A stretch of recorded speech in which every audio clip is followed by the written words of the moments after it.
alors aujourd'hui on se retrouve pour une nouvelle vidéo et aujourd'hui on se retrouve justement pour l'anime de Boruto, cette fois-ci sur l'épisode numéro 168 qui donc est la suite de celui de la semaine dernière, hein, ça me semble logique, mais qui est surtout la suite de la remise en question de Boruto et de Sarada. Aujourd'hui donc j'ai pris le cosplay de Sarada tout simplement parce que je voulais faire au niveau de la vidéo un petit make-up à un certain moment. Ce que je compte faire, alors par contre je m'excuse, j'ai pas les Sharingan, voilà, c'est vraiment des lentilles que je pense m'acheter un jour, mais pas du tout pour l'instant, et du coup je ne les ai pas, donc je pourrais pas me mettre avec mes lentilles du Sharingan que Sarada porte d'ailleurs tout au long de cet épisode là, donc je tiens à m'excuser, juste je n'aurai pas les Sharingan, mais je vais pouvoir donc justement me faire une petite touche de maquillage à un certain moment justement de cette review de Boruto. Donc tout d'abord on retrouve justement Boruto qui est en train de demander à Kakashi de bien vouloir l'entraîner. Kakashi lui n'a pas vraiment envie d'entraîner Boruto, il sait que c'est un élève plutôt turbulent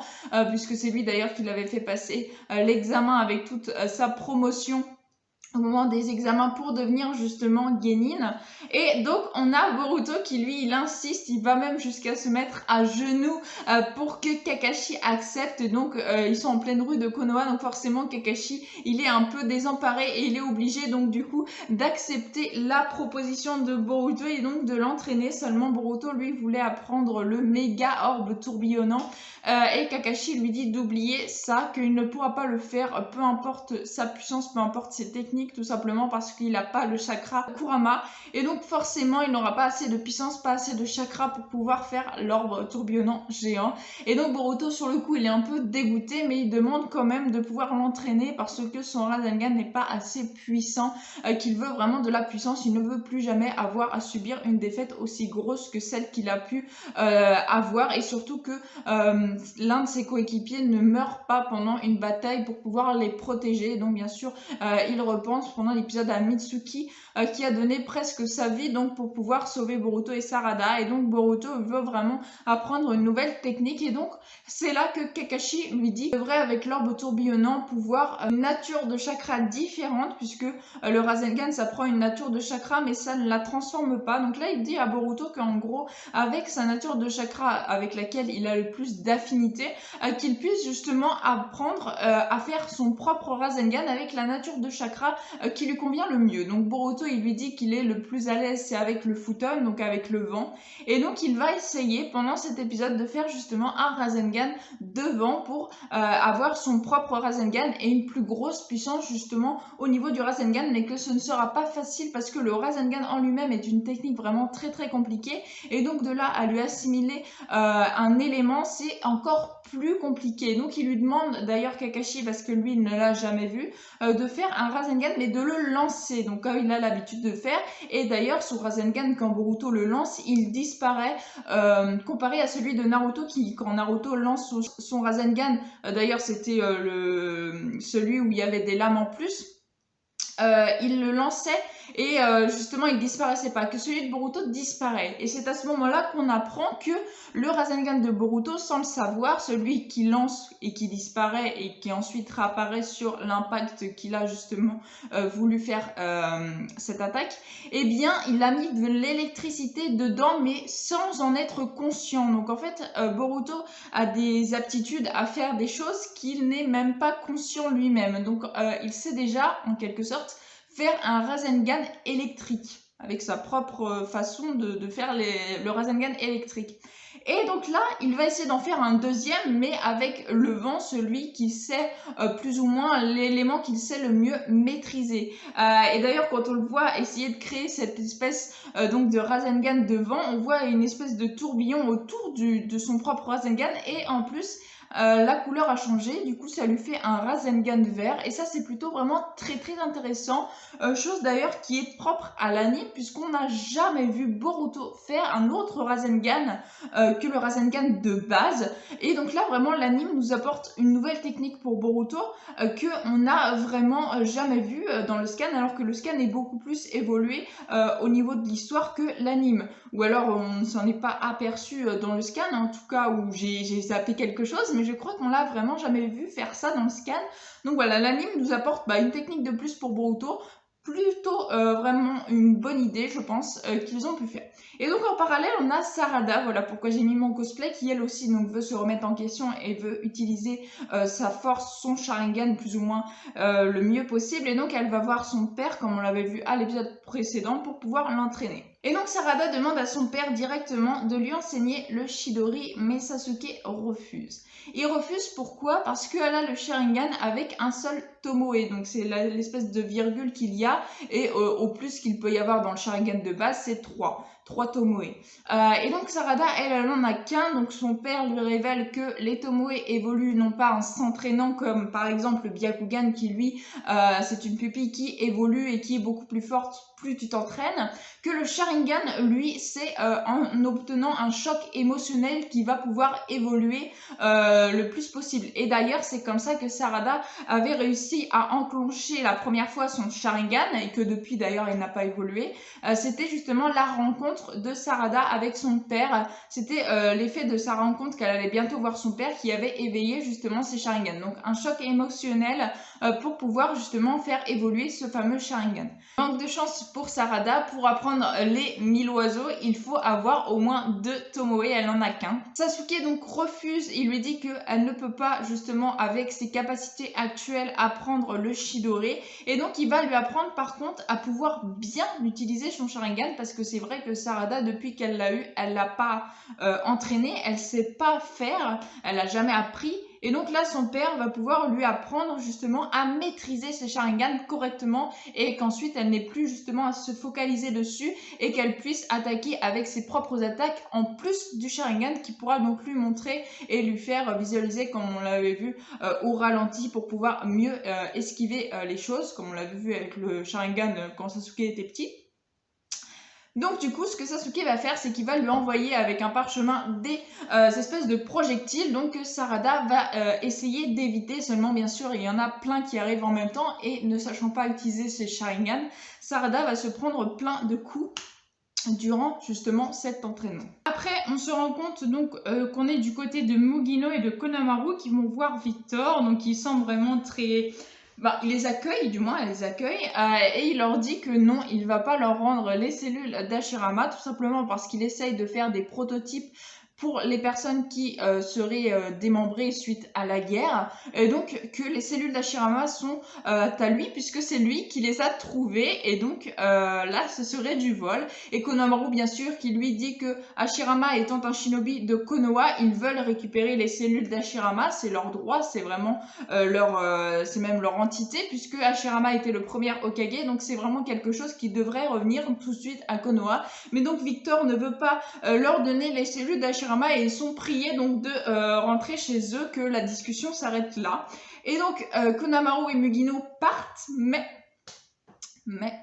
les gens semblent les avoir vus, donc je suppose des clones, sortir justement du champ de vision de là où il y a l'entreprise de Victor.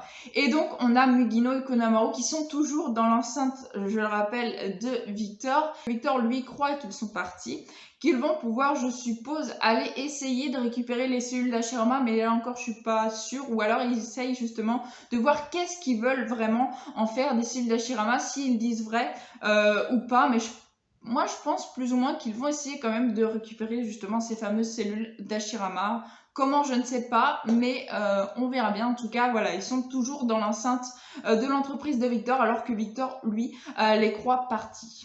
Ah oui, et j'ai oublié de vous dire, Mugino et Konohamaru ont bu du thé donc qui appartenait à Victor, bien sûr. Ils se sont demandé si ce thé-là n'était pas empoisonné. Et vu qu'ils sont encore dans l'enceinte justement de l'entreprise de Victor, moi je me demande si... Je pense pas qu'elle serait empoisonnée, on verra bien au prochain épisode, mais je pense pas qu'il soit empoisonné, mais du moins je pense que c'est quelque chose avec un espèce de capteur, et en fait là il fait croire qu'ils sont partis alors qu'il sait très bien qu'ils sont toujours là. Comme je vous dis, il aurait mis une espèce de substance dans le thé qui pourrait faire qu'il y ait une espèce de capteur quoi, dans leur organisme suite au fait qu'ils ont englouti le thé. Je sais pas si vous comprenez ce que je veux dire, mais voilà, j'ai pensé à ça. Alors pourquoi pas, je pense que ça peut être possible, à moins que Victor ait vraiment l'impression qu'il soit parti, mais dans ces cas-là, je pense qu'il aurait été vraiment un peu présomptueux de croire que les ninjas de Konoha auraient abandonné si facilement. Ensuite on retourne du côté de Boruto que l'on voit donc toujours en train de faire son Rasengan, mais au bout d'un moment il l'abandonne. J'avoue qu'on a l'impression qu'il abandonne pas vraiment, mais il se pose quelques secondes, il repense à Mitsuki justement qu'il a vraiment été faible pour pas pouvoir protéger Mitsuki, il s'en veut de ça, on l'a bien vu à l'épisode précédent et là on le revoit encore, et il se dit qu'il aurait aimé vivre en temps de guerre, que au moins il aurait peut-être été plus fort,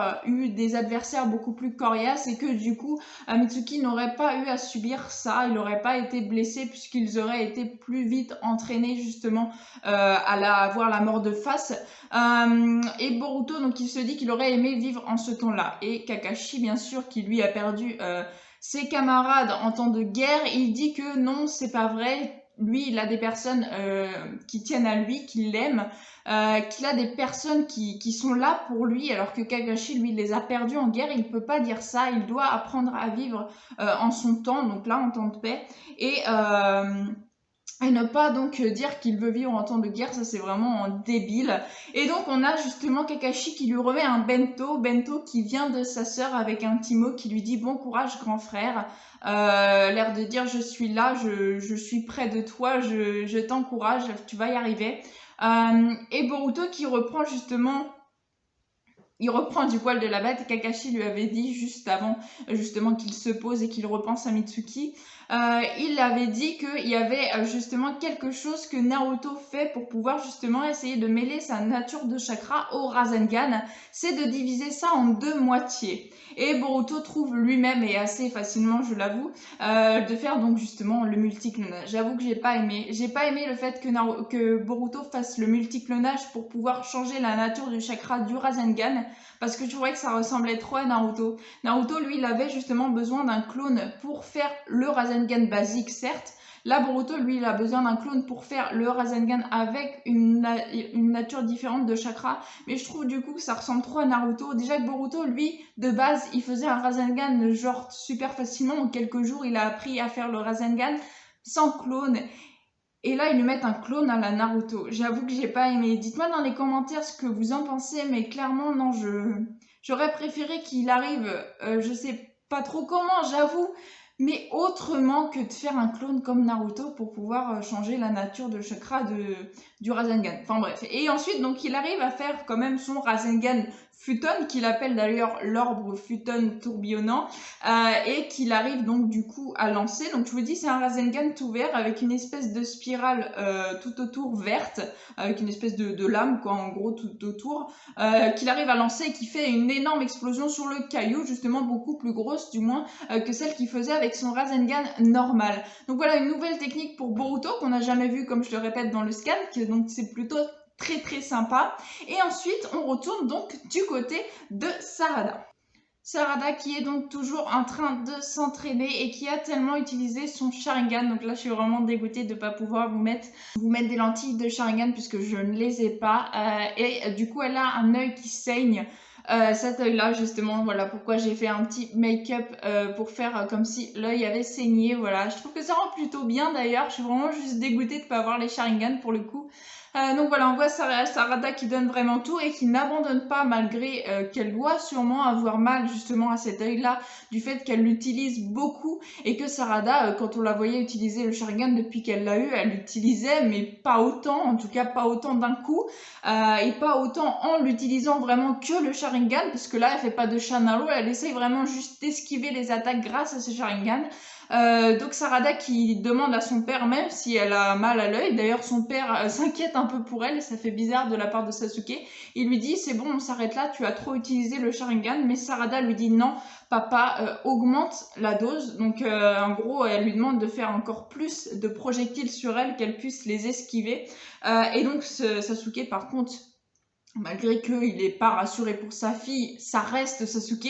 Et donc, en ni une ni deux, il lui envoie bien sûr tous les projectiles, beaucoup plus de projectiles pour qu'elle puisse justement essayer de les esquiver. Et on a qui regarde au loin Sakura, qui elle bien sûr s'inquiète encore plus pour sa fille parce que venant du milieu hospitalier et sa fille vient de sortir justement de l'hôpital, elle s'inquiète pour elle mais elle les laisse quand même s'entraîner avec son père. Donc je trouve ça vraiment très très sympa. C'est le genre de passage d'entraînement de Sarada à Sasuke que j'adore et que j'aurais adoré moi avoir avec Boruto et Naruto. J'aurais trouvé ça génial. J'espère vraiment, si jamais dans le futur il doit arriver quelque chose à Naruto, j'espère qu'on aura ce genre de passage, peut-être même juste en flashback, mais qu'on ait des passages comme ça avec Boruto et Naruto. J'avoue que je serais comblée, ça me ferait vraiment super plaisir de pouvoir voir des moments comme ça, Naruto, Boruto en train de s'entraîner. Je kifferais et j'espère grandement qu'on aura l'occasion de voir ça.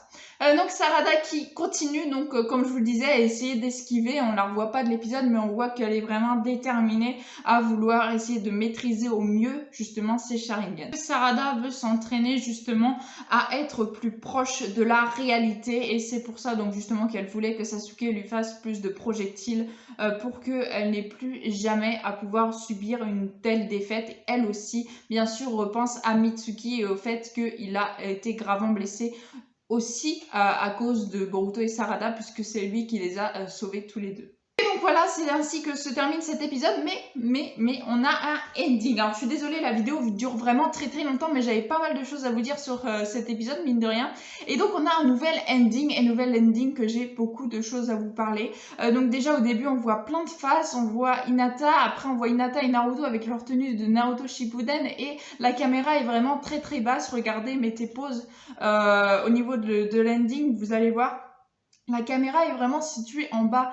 Donc c'est, moi personnellement, comment je le prends comme si Boruto c'était lui qui regardait, et comme si quand il était bébé, quand il marchait à quatre pattes, parce que c'est vraiment filmé de façon à ce qu'on voit vraiment juste qu'on distingue Naruto et Hinata à côté de lui, mais la caméra est vraiment toute basse. Donc je pense que c'était quand Boruto était petit, en tout cas c'est ce que je pense moi, et c'est vraiment trop mignon. J'ai trouvé ça vraiment trop mignon.